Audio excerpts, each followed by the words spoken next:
લટકતા ટેન્કરને સલામતપૂર્વક ખસેડાયું. પોરબંદરની વિશ્વકર્મા મરીન કંપનીએ બલૂન પદ્ધતિથી ટેન્કરને બહાર કાઢ્યું.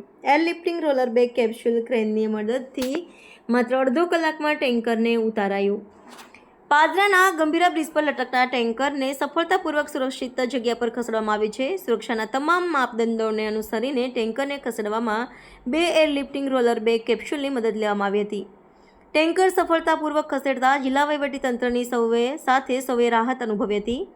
ગંભીરા બ્રિજ પર ફસાયેલી કેમિકલ ભરેલા ટેન્કરને ઉતારવા માટે પોરબંદરની વિશ્વકર્મા કંપનીના મરીન્સ ઇમરજન્સી રિસ્પોન્સની ટીમ દ્વારા ઓપરેશન હાથ ધરવામાં આવ્યું હતું. સૌપ્રથમ બ્રિજના તૂટેલા ભાગ અને ટેન્કર વચ્ચે કેપ્સ્યુલ મૂકી તેવામાં હવા ભરવામાં આવી, જેથી ટેન્કર બ્રિજને સમતોલ થઈ ગયું હતું.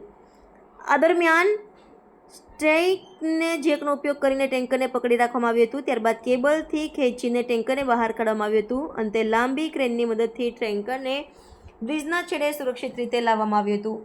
વિશ્વકર્મા કંપનીના શ્રી કેતનભાઈએ આ ઓપરેશન અંગે વિગતો આપતા જણાવ્યું હતું કે નિષ્ણાત ઇજનેરો સહિત આશરે 70 જેટલા લોકોએ આ ઓપરેશનમાં જોડાયા હતા. ટેન્કરને બહાર કાઢવા માટે વિશ્વકર્મા કંપની પર વિશ્વાસ રાખવા બદલ ગુજરાત સરકારનો આભાર વ્યક્ત કરી તેમણે સરકાર અને દેશની મદદ માટે તત્પરતા વ્યક્ત કરી હતી. તેમણે વધુમાં ઉમેર્યું હતું કે ટેન્કરને બહાર કાઢવી કામગીરી પડકારજનક હતી, પરંતુ સૂઝબૂઝ અને કૌશલ્યથી આ કામ સફળતાપૂર્વક પૂર્ણ કરવામાં આવ્યું તેનો સંતોષ છે.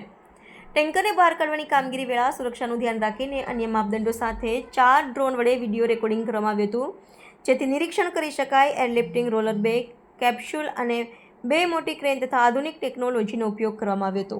બ્રિજ અહીંયાથી જો આપણે આણંદ બાજુથી જોઈએ તો 600-700 મીટર દૂર ટ્રક છે. આખો સ્પેન સ્ટ્રક્ચરલ ઇન્ટિગ્રિટી આ સ્પેનની પણ કોમ્પ્રોમાઇઝ થયેલી માની શકાય, કેમ કે એક આખો સ્લેબ બ્રિજનો પડેલું છે. તો આ બ્રિજ ઉપર કોઈ પણ પ્રકારનો લોડ આપણે યુઝ કરી નહીં શકીએ અને કોઈ પણ પ્રકારની લિફ્ટિંગ ઇક્વિપમેન્ટ માટે એક જગ્યા તો લોડ મૂકવું જ પડે. તો આપ જોઈ શકો છો અહીંયા જસ્ટ આ રોડ ઉપર બ્રિજથી દૂર અહીંયા સ્ટેન્ડ જે મૂક્યા છે. 200 ટન જેટલા લોડ અહીંયા રોડ ઉપર મૂકીને બ્રિજ ઉપર એક પણ પ્રકારનો લોડ યુઝ કર્યા સિવાય MERCની ટીમ દ્વારા આ એક પડકારજનક હતું, ચેલેન્જિંગ ટાસ્ક હતું, પણ ખૂબ સુંદર રીતે એક જ અટેમ્પ્ટમાં તાત્કાલિક રીતે.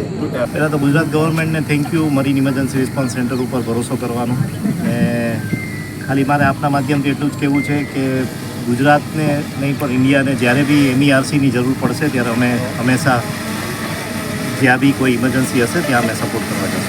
60-70 માણસોની ટીમ હતી અને 4 દિવસથી કામ ચાલતું હતું. આજે અમે લોડ ટ્રાયલ સાથે સાથે અમારો પ્લાન હતો જ કે અમે પાછળ પુલ બેક કરી લઈએ. કેટલા કલાકનું ઓપરેશનમાં સંપૂર્ણ હોય?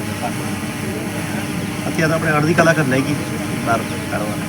આ જે ઓપરેશન છે તેના માટે કઈ ચેલેન્જીસ જે હતી જે ખૂબ જ ચેલેન્જ આપી રહી છે? ચેલેન્જ તો બે બાજુ આપને ખબર જ છે કે પાણી હતું, બ્રિજ વીક હતો. તો બ્રિજ બી આપણે ડેમેજ નથી કર્યો. બ્રિજ જેમ